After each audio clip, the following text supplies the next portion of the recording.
Before Europe became Europe, before the cathedrals and crowns, there was a land torn between two worlds. A land where the cross and the crescent faced each other across mountains and deserts, and for 800 years neither would yield. Spain, the battlefield of civilizations. In 711 AD, an army crossed the Strait of Gibraltar and shattered the old kingdom of the Visigoths. Cities burned, empires fell, and from the ruins a new world rose, Al-Andalus, a realm of scholars, warriors, and poets. For centuries it glittered like a jewel of science and art while the rest of Europe stumbled through darkness. But in the north, in forgotten mountain valleys, a handful of Christian warriors refused to die. Their small victories became legends, and their legends became a cause, a war of faith that would span generations. This was no ordinary war. It was a struggle for identity, for survival, for the soul of an entire continent. Every dynasty, every crown, every faith fought for control of the same sacred ground. 8 centuries of invasion, rebellion, crusade, and revenge. Until, in 1492, the last Moorish king knelt before the Catholic monarchs and handed them the keys to Granada. The longest war in human history was over, and from it Spain was born. This is the story of how an empire rose from ashes, how faith became a weapon, and how 800 years of conquest forged a nation that would go on to shape the world. This is the Reconquista, the 800-year war that forged Spain. In the early 8th century, the Iberian Peninsula was ruled by the Visigoths, a kingdom of brittle power and ancient pride. Their capital was Toledo, a city of churches, gold, and intrigue. Yet behind its stone walls, the Visigothic court was a nest of rivals. The nobles fought one another more fiercely than any foreign enemy. Power passed through assassination and rebellion. Kings ruled not by divine right, but by constant fear. When King Witiza died, the throne splintered. One faction crowned Roderick, another championed Witiza's son, Aquilasu. Coins were minted for both. Each claimed to be king. The realm split down the middle. 2 crowns, 2 courts, 1 crumbling state. That fracture opened the door to catastrophe. Across the narrow sea in North Africa, the Umayyad Caliphate ruled from Damascus through its governor Musa ibn Nusayr. His lieutenants were Berber and Arab commanders hardened by decades of desert war. To them, the strife in Spain looked like opportunity. Legend tells that Count Julian of Ceuta, betrayed by Roderick, invited the Muslims to cross. Whether true or not, it captures the reality. The Visigoths were so divided that even a rumour of treachery was enough to bring the storm. In the spring of 711, Musa sent his most trusted general, Tariq ibn Ziyad, across the Strait of Gibraltar. With him sailed perhaps 7,000 men, mostly newly converted Berbers. They landed at a rocky outcrop that would bear Tariq's name forever, Jabal Tariq, the mountain of Tariq, Gibraltar. The legend says Tariq burned his ships, no retreat, no return. Behind you is the sea, he told his soldiers, before you, the enemy. Ahead lay the army of King Roderick, 40,000 Visigothic troops drawn from every corner of Hispania. They met on the plains near the Guadalete River. The battle was short, vicious, and decisive. No chronicler on either side agrees on the details. Some say a thunderstorm blinded the Visigoths. Others claim Roderick's rival nobles deserted him at the height of the fight. What is certain is this.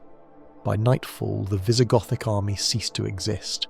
The king's body was never found. His golden crown was carried off as a trophy. Guadalete was not just a battle, it was a collapse. In a single summer, Tariq's men swept north. Toledo, Córdoba, and Seville fell almost without resistance. The people of the countryside, long oppressed by Gothic taxes and noble landlords, opened their gates rather than die for a fallen dynasty. The conquerors promised life, property, and faith in exchange for submission, and for many, that was a better bargain than loyalty to ghosts. By 713, a treaty sealed this new reality. The Visigothic Count Theodemir, ruler of the southeastern province of Murcia, agreed to pay an annual tax, the jizya, and in return his people would keep their lands, churches and laws. The document still survives, written in Arabic and Latin side by side, a symbol of two worlds forced to coexist. City after city followed the same pattern. Those who fought were destroyed. Those who negotiated became subjects under the caliph's protection. Within 5 years, almost the entire peninsula bowed to Muslim rule.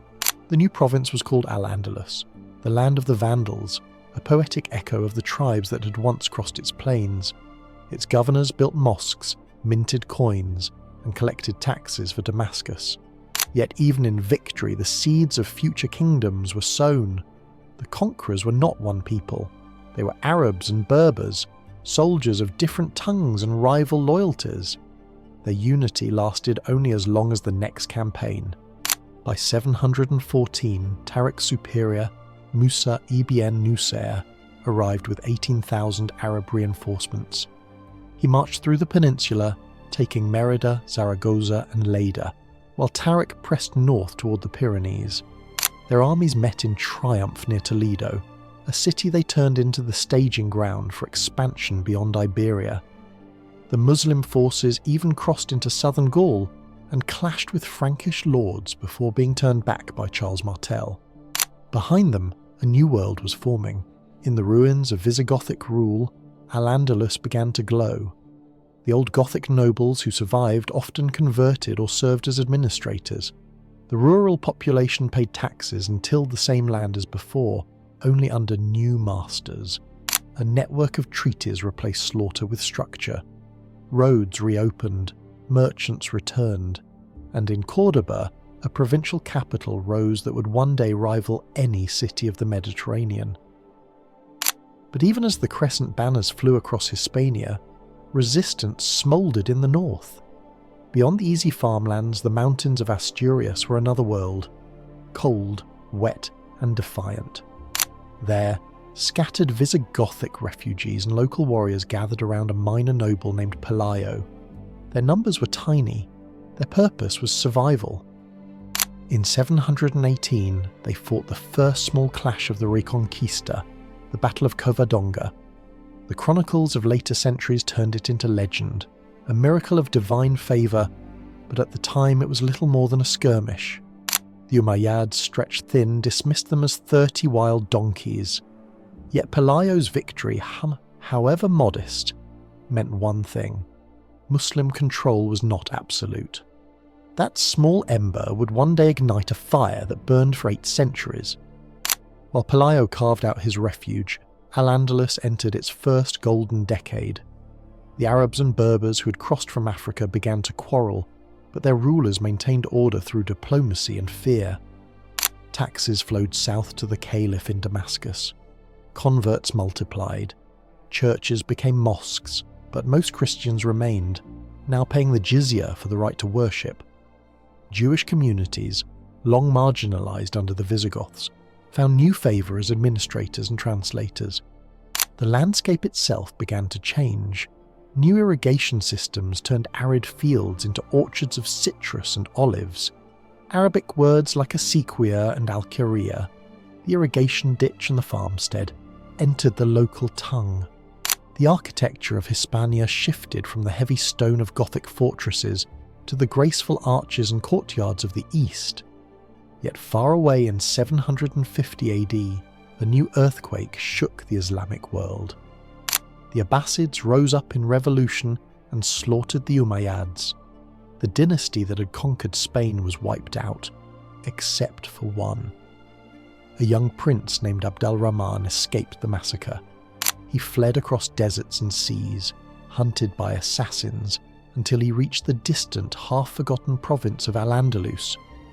There, among soldiers tired of civil strife, he found loyalty and longing for order. In 756 AD, Abd al-Rahman seized Córdoba and proclaimed himself emir, independent from Baghdad. From that act began a new era, the Umayyad Emirate of Córdoba, and the birth of a civilization that would shape Spain for the next 300 years. The Visigothic world was gone, the age of Al-Andalus had begun. The world that rose from the ashes of Visigothic Spain was not chaos, it was rebirth. From Cordoba's whitewashed walls to the fields of Seville, a new rhythm filled the air. The call to prayer, the rustle of silk, the whisper of languages mingling, Latin, Arabic, Hebrew. Spain was no longer a forgotten frontier. It was becoming the beating heart of a new civilization. It began with a fugitive. Abd al-Rahman I was the last surviving prince of the Umayyad dynasty, the family that once ruled a global empire stretching from the Atlantic to India. When the Abbasids overthrew his house in 750 AD, they slaughtered every relative they could find. He alone escaped, crossing deserts, rivers, and hostile lands until he reached the edge of the known world, Al-Andalus. There, the Muslim governors who ruled in Damascus's name had descended into rivalry and rebellion. Arab aristocrats and Berber generals distrusted each other. The caliphate's distant grip was weakening. Into this storm walked the exiled prince, young, charismatic, and carrying the memory of empire. Within 6 years, he united the factions, seized Cordoba, and declared himself Emir of Al-Andalus, independent from Baghdad. Spain now belonged to its own branch of Islam, a separate kingdom, not a province. The cross was gone from its palaces, and the black banners of the Umayyads rose once more, reborn on Iberian soil. From 756 onward, the Emirate of Cordoba transformed Iberia into a world power. Under Abd al-Rahman I and his descendants, Al-Andalus became a mosaic of innovation. Irrigation networks spread across the south. Aqueducts and water wheels turned dry valleys into gardens. Cities pulsed with trade. Ships from Egypt, Syria, and the Maghreb unloaded spices, silk, and gold in Iberian ports. While Christian Europe stumbled through its dark ages, Al-Andalus glittered with light. Cordoba alone boasted paved streets and public lamps when Paris and London were still mud and wood. Its libraries held hundreds of thousands of manuscripts, mathematics, medicine, astronomy, philosophy, texts preserved and expanded by scholars who blended Greek thought with Islamic science. This was not mere conquest, it was creation. The Great Mosque of Cordoba began as a statement of survival. Abd al-Rahman I built it on the site of a Visigothic church, fusing Roman arches with Islamic geometry. Over generations, it grew into one of the most magnificent sanctuaries on earth, a forest of red and white columns stretching toward infinity. Each addition, by his successors Hisham, al-Hakam, and finally Abd al-Rahman III, was more audacious than the last. The final structure was a symbol not just of faith, but of confidence. It told the world, this land, once a ruin, now rivals Baghdad itself. But greatness invites envy and weakness. Beneath the polished brilliance of Al-Andalus, tensions simmered. Arabs saw themselves as rulers. Berbers, who had fought and bled to win the land, demanded equality. Converts, called muwallids, resented their second-class status. Christians who stayed and paid the jizya were protected yet separate, known as Mozarabs, keeping their faith but adopting Arabic speech and dress. Jews, for the first time in centuries, flourished as translators, physicians, and advisors. For many, this coexistence, convivencia, felt miraculous. For others, it was fragile compromise. By the 9th century, rebellion began to tear at the edges. In Toledo, Muslim converts rose against the emir's taxes. In Zaragoza, Berber tribes refused tribute. In the mountains of Asturias and Leon, Christian kings expanded their raids. Every border tested the strength of Cordoba's crown. The most dangerous uprising came from within the Umayyad bloodline itself. Rivals claimed descent from the first conquerors and challenged the emir's authority. For decades, civil wars flared. Cordoba burned, rebuilt, and burned again. Yet each crisis forged the state harder, teaching the rulers to blend ruthlessness with tolerance. Then came the man who turned a provincial emirate into a global caliphate, Abd al-Rahman III. Ascending the throne in 912 AD, he inherited a kingdom divided by rebellion and threatened by new Christian coalitions in the north. He answered not with retreat but with vision. Declaring himself caliph in 929 AD, he claimed spiritual and temporal leadership equal to Baghdad and Cairo. His message to the world was simple: there is no empire without Cordoba. Under his rule, Al-Andalus entered its golden age. The caliph reorganized his armies into a professional force loyal only to him, paying soldiers directly from the treasury. He re-established order from the Atlantic to the Pyrenees. Roads became safe, trade exploded, science and philosophy flourished. Diplomats from Constantinople and the German emperor's court came to marvel at the city's splendor. To symbolize his power, Abd al-Rahman III built Madinat al-Zahra, the shining city. Carved into the hills west of Cordoba, it was a palace complex of marble terraces, pavilions, gardens, and flowing water. Chroniclers said it contained over 4,000 columns, each one imported from Africa, Italy, or Byzantium. The reflection of its gold-tiled roofs could be seen for miles. Within its walls worked philosophers like Averroes, Jewish polymaths like Hasdai ibn Shaprut, and translators who carried the wisdom of Greece into Arabic, then Latin. In these halls, Europe's lost classical heritage was reborn. The works of Aristotle, Galen, and Ptolemy survived because Cordoba's scholars refused to let them die. Al-Andalus became the bridge between the ancient and the modern world. But prosperity breeds complacency, and unity never lasts forever. After Abd al-Rahman III's death in 961 AD, his son Al-Hakam II continued his legacy. A scholar king whose library held 400,000 volumes, he made Cordoba the intellectual capital of the Western world. Yet beneath his brilliance lurked ambition from his generals. The most ruthless of them all was a man named Muhammad ibn Abi Amir, remembered as Al-Manzur, the victorious. Al-Manzur began as a court bureaucrat. By cunning and brutality, he rose to absolute power, turning the caliph into a figurehead. Between 978 and 1002, he waged more than 50 campaigns against the Christian kingdoms. Leon, Pamplona, Barcelona, all were burned. Even Santiago de Compostela, the holiest Christian site in Spain, was sacked. The church bells of Compostela were carried to Cordoba, hung as lamps in the great mosque, a symbol of triumph and terror. For a time, Al-Manzur made Al-Andalus unassailable, but his empire rested on fear, not stability. He filled his armies with Berber mercenaries whose loyalty was bought with gold. When he died in 1002, the gold ran out, and the mercenaries turned on the state that had hired them. Cordoba imploded. From 1009 to 1031, civil war tore Al-Andalus apart. Palaces burned, the great library was scattered, the caliphate collapsed. What had been one of the most advanced societies on earth splintered into dozens of rival city-states.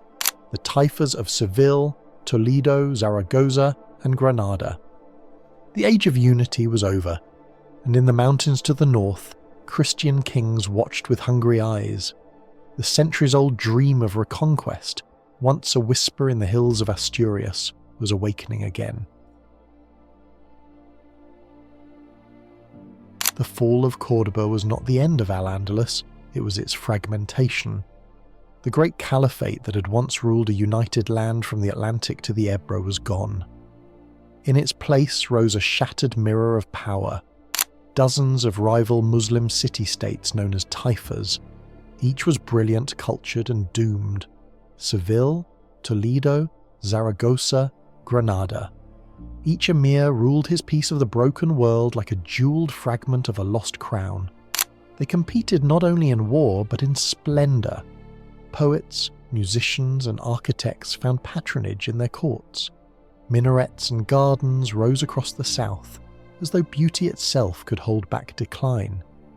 For a moment, the brilliance of Al-Andalus actually intensified, but it was the brilliance of a candle before it dies.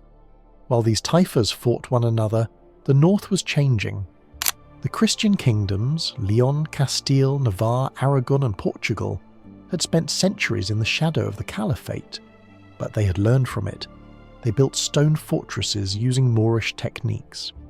They irrigated their fields with Andalusi methods. They traded, studied, and quietly grew strong. Now, with the south divided, they saw their chance. In the mid-11th century, King Ferdinand of Leon and Castile began demanding tribute from the taifas, parias they were called, annual payments of gold for protection. The irony was exquisite. Muslim rulers paid Christian kings to defend them against their fellow Muslims. Andalusi gold flowed north, enriching Castile and Leon, funding new armies, cathedrals, and cities. It was this wealth, extracted from the very heart of Al-Andalus, that would finance its own destruction. Among these kings rose one who would become a legend, Rodrigo Diaz de Vivar, known as El Cid. A warrior, mercenary, and tactician, he fought for both Christian and Muslim masters, sometimes for glory, sometimes for survival. In an age when alliances crossed faith, El Cid embodied the brutal pragmatism of the frontier. He conquered Valencia, ruled it as his own, and became a myth even in his lifetime.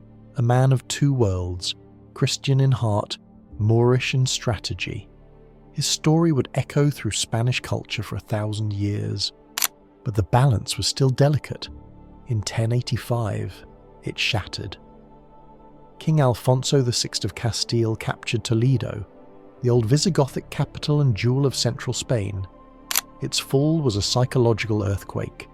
For the first time in nearly 4 centuries, a major Muslim metropolis was back under Christian rule. The bells of Toledo rang again for the cross, and the message resounded across the Mediterranean. The tide of conquest had turned. Panic gripped the taifas. In desperation, they called for help, not from fellow Spaniards but from across the sea. From the deserts of North Africa came the Almoravids, a new power born from Berber tribes hardened by faith and war. Their leader, Yusuf ibn Tashufin, was a man of iron discipline and religious zeal. Crossing the Strait of Gibraltar with an army of fanatics, he crushed Alfonso's forces at the Battle of Sagrajas in 1086. The Christian advance halted, but salvation came at a cost. The Almoravids looked upon Al-Andalus and saw decadence. Its emirs drank wine, read poetry, and dressed in silk. Within a decade, Yusuf deposed them all, annexing their lands under his own stern rule. The elegant taifa courts were replaced by austerity, and religious orthodoxy swept across Spain. But no empire lasts forever. By the 12th century, the Almoravids themselves had grown corrupt and complacent. Their downfall came at the hands of an even fiercer sect, the Almohads, a puritanical Berber movement preaching divine unity and absolute obedience to God. In 1147, they crossed the sea and conquered both Morocco and Muslim Spain. The Almohads built new cities, restored discipline, and for a generation revived Muslim power. They made Seville their capital and raised the magnificent Giralda, a tower of stone and light that still watches over the city today. For a moment it seemed Al-Andalus might rise again, but in the north, a different fire was burning. By the 12th century, the Reconquista had become more than a series of wars. It was a holy cause. The Church in Rome began to treat Iberia as an extension of the Crusades. Popes granted indulgences to those who fought the Moors. Knights from France and beyond answered the call. The line between Reconquest and Crusade blurred, and the Iberian frontier became a battlefield of faith. The climax came in 1212. The Almohad Caliph Muhammad al-Nasir led a massive army north to crush the Christians once and for all. In response, a grand coalition formed: Castile, Aragon, Navarre and Portugal, led by King Alfonso VIII of Castile. They marched south through the parched Sierra Morena until they faced the Almohads at a place called Las Navas de Tolosa. The odds were desperate. The Muslim army outnumbered them 2-1, but the Christian coalition held. and when the dust settled, the Almohad Caliph's army lay broken. The victory was total. Las Navas de Tolosa was not just a battle, it was the breaking of an empire. From that day forward, the Reconquista would accelerate like a falling star. Within decades, Córdoba, Valencia and Seville would fall. Only one Muslim kingdom would survive, the small but dazzling Emirate of Granada.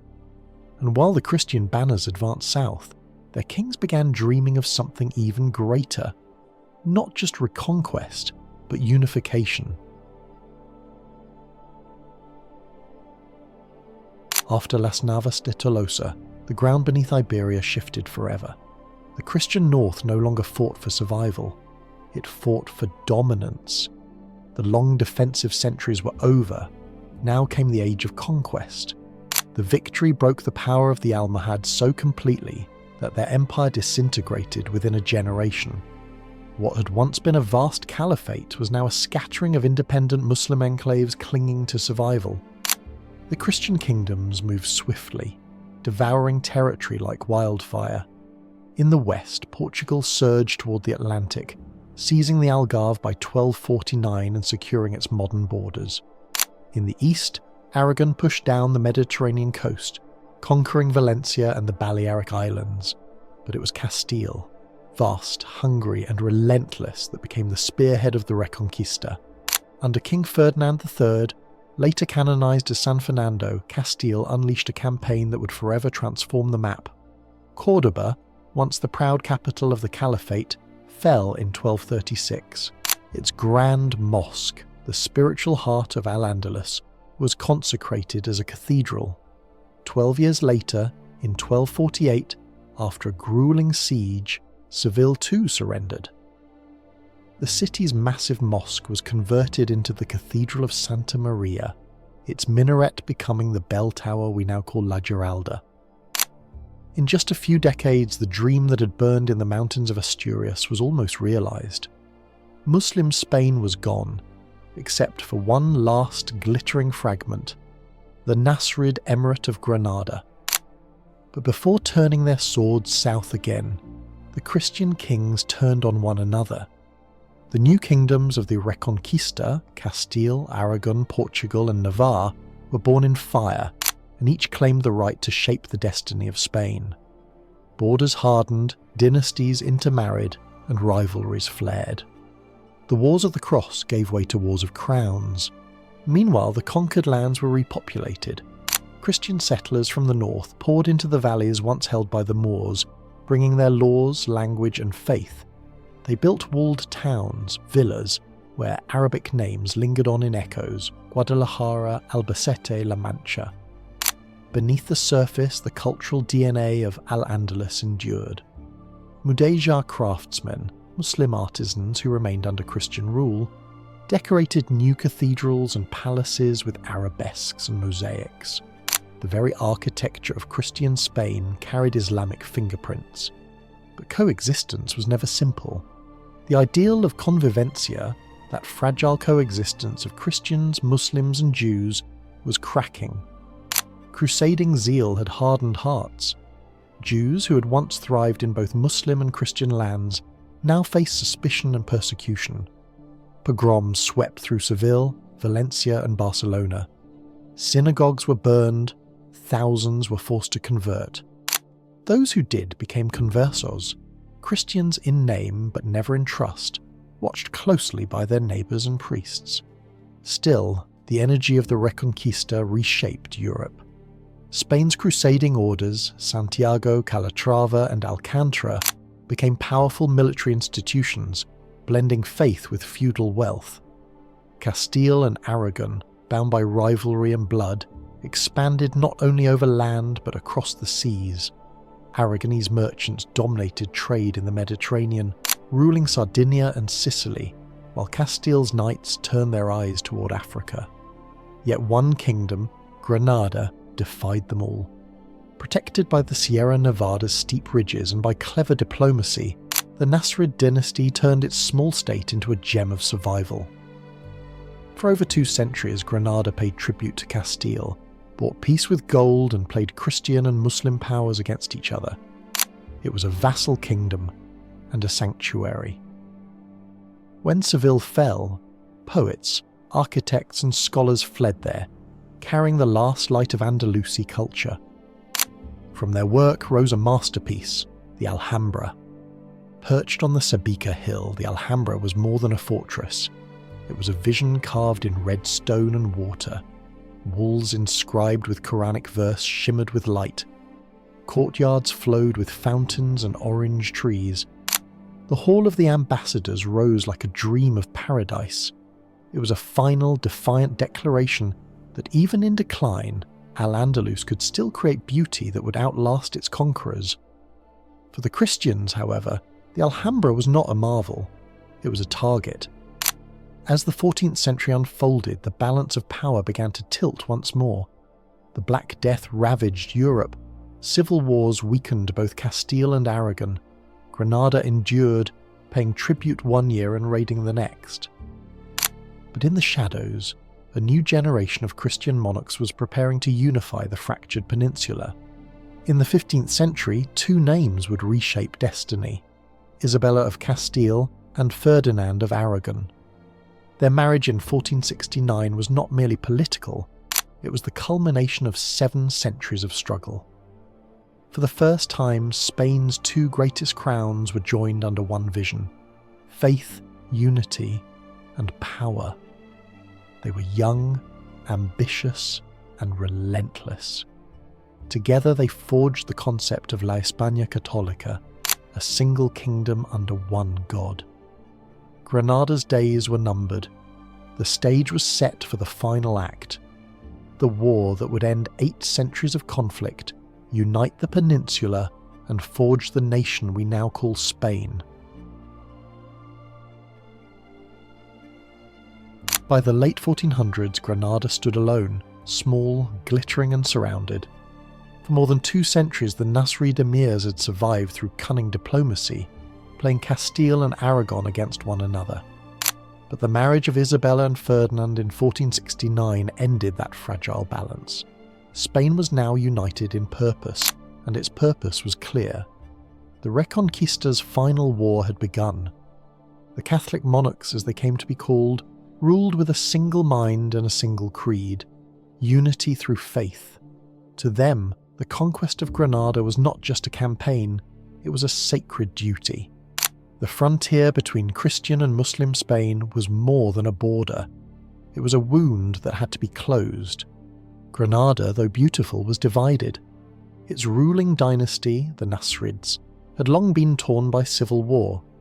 Emir Abu al-Hassan, known to the Spanish as Muley Hajjain, faced rebellion from his own blood.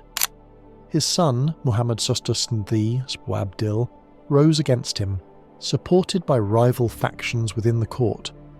Father fought son, brother betrayed brother, and the once proud emirate consumed itself. Isabella and Ferdinand saw their chance. In 1482, Castilian troops crossed the border, capturing Alhama, a fortress city deep in Granadan territory. It was the first spark of a decade-long inferno. The war that followed was unlike the heroic clashes of the past.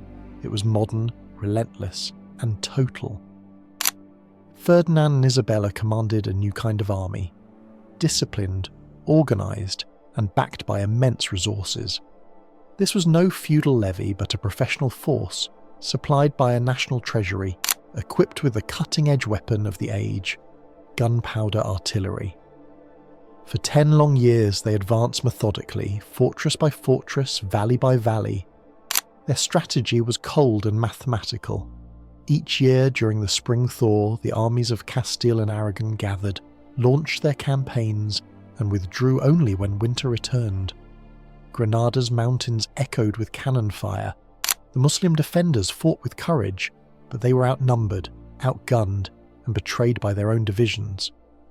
As Ferdinand tightened the noose, Isabella wove alliances, funding the war through church taxes and noble support. Town after town fell: Loja, Ronda, Malaga. The sieges were brutal. Malaga resisted fiercely, and when it finally surrendered in 1487, Its entire population was enslaved or expelled, a warning to all who resisted. By 1491, the once mighty emirate had shrunk to the city of Granada itself, a jewel of red stone and despair. Surrounded by snow-capped peaks, its walls still gleamed, but its people starved. Inside, Boabdil, now the last Muslim ruler of Spain, watched his world crumble. He had signed treaties, sought aid from North Africa, even offered tribute to the Christians. Nothing could stop what was coming. Outside the city, the Catholic monarchs built their camp, a sprawling, organised town of wood and canvas they named Santa Fe, Holy Faith. It stood as a symbol of destiny made tangible. Isabella ruled its war council herself, living in a tent beside her soldiers. From there, the final negotiations began. Boabdil knew he could not win. His advisors urged him to surrender while the terms were still honourable. In late December 1491, the Treaty of Granada was signed. It promised religious freedom and protection for the Muslim population. Mosques would remain open. No one would be forced to convert. On paper, it was merciful. In spirit, it was the end. On January 2nd, 1492, under a pale winter sky, the gates of Granada opened. Boabdil rode out of the Alhambra in silence. Before him stood Ferdinand and Isabella, crowned, triumphant, radiant in victory. He handed them the keys to the city, symbol of 8 centuries of struggle. The chronicles say that as he rode away, he turned once more to gaze upon his lost home. Tears filled his eyes. His mother, watching, is said to have whispered, "You weep like a woman for what you could not defend like a man." With that moment, the Reconquista, 781 years of war, was over. The cross was raised over the Alhambra. Bells rang across Castile from Seville to Burgos. Europe rejoiced. The Pope hailed Ferdinand and Isabella as the Catholic monarchs. And in the same year, as if history itself paused to take breath, they signed another document, one that would send a Genoese sailor named Christopher Columbus westward into the unknown. 1492 became the hinge of 2 worlds, the year one empire died and another was born. Granada's surrender was celebrated as divine triumph, but the promises of tolerance in its treaty were quickly broken. Within a decade, Muslims who had been guaranteed freedom of faith were ordered to convert or leave. Those who converted became Moriscos, Christians by force and Muslims at heart. They lived under suspicion, watched by priests and officials. In time, even that thin illusion of coexistence would be stripped away. For the people of Al-Andalus, the age of beauty had ended. For Spain, the age of empire had begun. The unity forged in fire was not peace, it was transformation. The last crescent moon had set over the Alhambra, and from its ashes rose a new sun, the Catholic Kingdom of Spain, confident, militant, and ready to claim the world. The fall of Granada did not bring peace, it brought purification. Spain, newly united under one crown and one faith, turned its gaze inward. The war against the Moors was over, but the war for souls was just beginning. For nearly 8 centuries, Iberia had been a crossroads of civilizations, Christian, Muslim, and Jewish. Under both cross and crescent, these cultures had built cities, translated the wisdom of the ancients, and filled the peninsula with art and intellect unmatched in Europe. But the triumph of Ferdinand and Isabella came with a terrible demand: unity at any cost. In their minds, Spain could not be half Christian and half something else. It must be one nation under one God. And that belief unleashed one of the darkest chapters in European history. The tool of this new unity was the Spanish Inquisition. It had been established years earlier, in 1478, but after Granada's fall, its reach spread like wildfire. Its purpose was to root out heresy, not among Muslims or Jews, but among the conversos and Moriscos, those who had converted to Christianity under pressure. The Inquisition's judges were not soldiers but priests, men of intellect and iron conviction, who saw doubt as disease. They demanded public proof of faith. Confession under torture became a test of loyalty. Those accused were paraded in auto da fe, acts of faith, public spectacles of punishment held in city squares. Flames devoured those who refused to renounce their old beliefs. The smoke that rose from those pyres marked the true end of convivencia, the centuries of coexistence that had once defined Iberia. Then came 1492's second decree, the one that tore Spain apart from within. In March, just weeks after Granada's surrender, Ferdinand and Isabella signed the Alhambra Decree. It ordered every Jew in Spain to either convert to Christianity or leave the kingdom within 4 months. Some 200,000 chose exile. They were allowed to take nothing of value, only what they could carry. Families that had lived in Toledo, Cordoba and Seville for 1,000 years were gone overnight. Ships filled with exiles sailed for North Africa, Italy and the Ottoman Empire. Sultan Bayezid II of Constantinople famously mocked the Spanish kings, saying, "You call Ferdinand wise, but he impoverishes his kingdom and enriches mine." Those who stayed behind, who converted, became known as New Christians, but the Inquisition's gaze never left them. Blood, not belief, had become the measure of faith. The idea of limpieza de sangre, purity of blood, took root, declaring that even baptism could not erase Jewish or Muslim ancestry. It was an obsession that would haunt Spanish society for centuries, dividing it by lineage, not creed. The same year, the monarchs turned their outward gaze to a new frontier. 1492 was not just the end of the Reconquista, it was the beginning of the world's next chapter. In the same city where the last Muslim ruler had surrendered, Isabella signed a charter for a voyage proposed by an Italian navigator, Christopher Columbus. His goal, a western route to Asia, his destiny, the Americas. When his ships, the Niña, Pinta and Santa Maria, returned months later with news of new lands, Spain's crusading spirit found new purpose.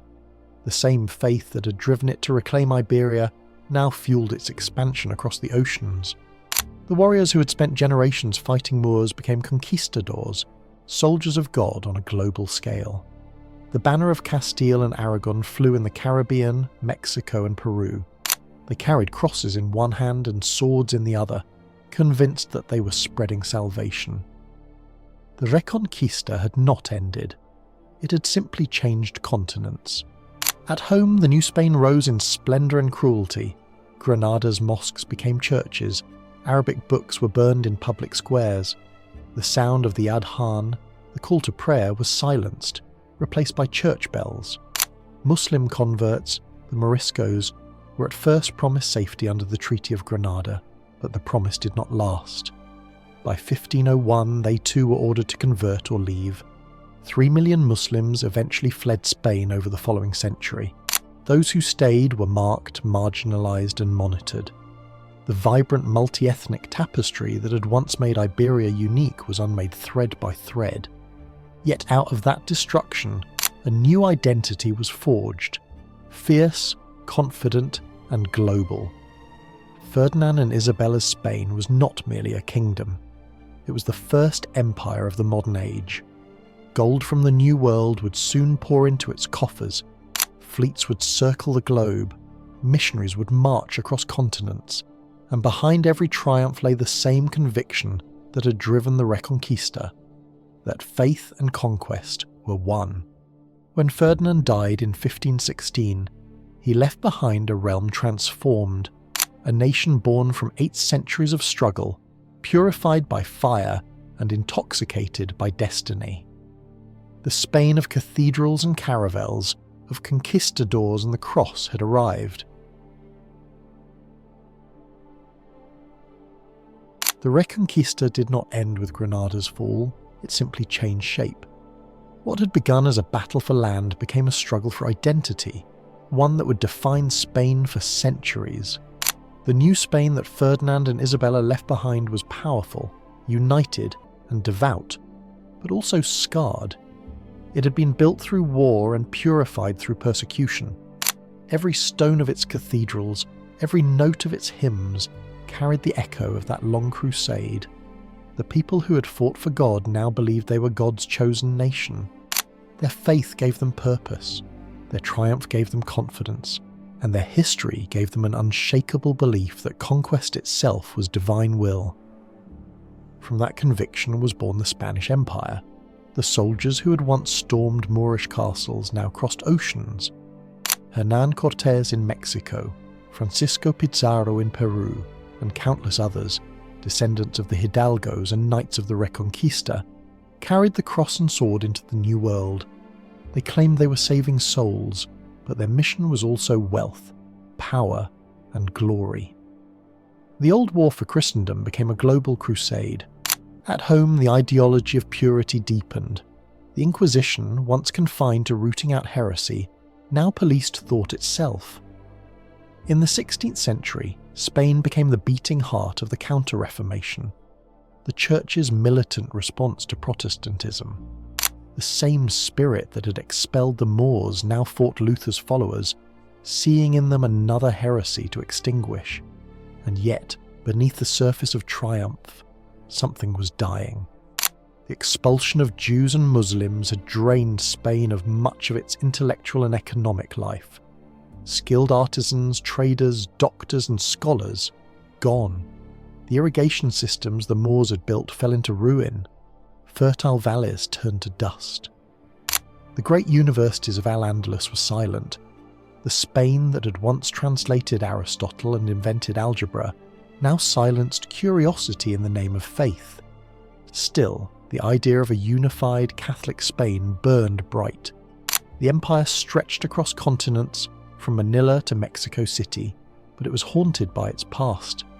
The fear of impurity, the obsession with bloodlines remained. Even the Moriscos who had converted were never trusted. They spoke Arabic in secret, kept old customs, and were accused, often falsely, of plotting with Muslim powers across the Mediterranean. For a century they lived in suspicion's shadow. Then came the final act of expulsion. In 1609, King Philip III decreed that all Moriscos, hundreds of thousands of descendants of Spain's Muslims, must leave. Families who had lived in Valencia and Granada for generations were herded onto ships bound for North Africa. Most had never seen it. They were cast out into a land that no longer knew them. It was the closing echo of 1492, a final erasure of everything that had once been Al-Andalus. But history does not erase so easily. The legacy of the Reconquista lingered in Spain's soul. It shaped its art, its language, and even its architecture. The very rhythm of Spanish, its cadence, its words, its poetry, carried Arabic influences. The arches of its cathedrals mirrored the domes of Córdoba. Even the Spanish guitar, the music of passion and longing, was born from that centuries-long conversation between East and West. Flamenco, so distinctly Spanish, was, at its heart, the cry of three peoples: Moorish, Jewish, and Andalusian. Every note, every tremor, carried the memory of coexistence and exile. The Reconquista had forged a nation, but at an immense cost. Spain's unity had come through exclusion. Its strength was built on the ashes of diversity. And while it reached across the world as the first global empire, it also began to decay from within. Its wealth drained by war, its mind shackled by dogma, its heart burdened by fear of the very differences that had once made it great. And yet, out of that darkness came something enduring: identity. Modern Spain was born not in a single year, but across 800 of them. Its story is one of survival and reinvention, a civilization that learned to blend conquest with creation, piety with pride, and tragedy with triumph. From Pelayo's ragged band in the Asturian mountains to Ferdinand and Isabella's glittering court, from the scholars of Córdoba to the inquisitors of Toledo, every era left its mark. Spain became not one culture, but a mosaic of all it had conquered and all it had lost. The Reconquista was not merely a war, it was a crucible, a test of faith, endurance, and vision that turned a fragmented peninsula into a world power. And in its fire, Spain discovered both its destiny and its shadow. For centuries to come, every Spanish conquest, every act of faith, and every rebellion would echo the same truth: that nations are not born in peace, they are forged, painfully, gloriously, and forever, in the fire of their own contradictions. 8 centuries of war had ended, yet the sound of it never truly faded. It lived on in the stones of Córdoba, in the bells of Seville, in the wind that still whispers through the towers of the Alhambra. The Reconquista was more than a conflict. It was a transformation that forever changed the soul of Spain. From the clash of sword and crescent rose a nation forged in faith and fire. The Spain that emerged was at once brilliant and scarred, a land of saints and soldiers, of poets and conquerors. Its cathedrals carried Moorish arches, its language carried Arabic words, its music carried the ache of exile. Even in victory, Spain could never completely silence the echoes of the world it had defeated. The Reconquista's legacy reached far beyond the mountains of Iberia. It shaped how Spain saw itself, and how it would shape the world. When its ships sailed west into the unknown, they carried the same crusading spirit that had driven Pelayo in the mountains, Alfonso at Toledo, and Isabella at Granada. Faith and empire became one and the same, bound by destiny and ambition.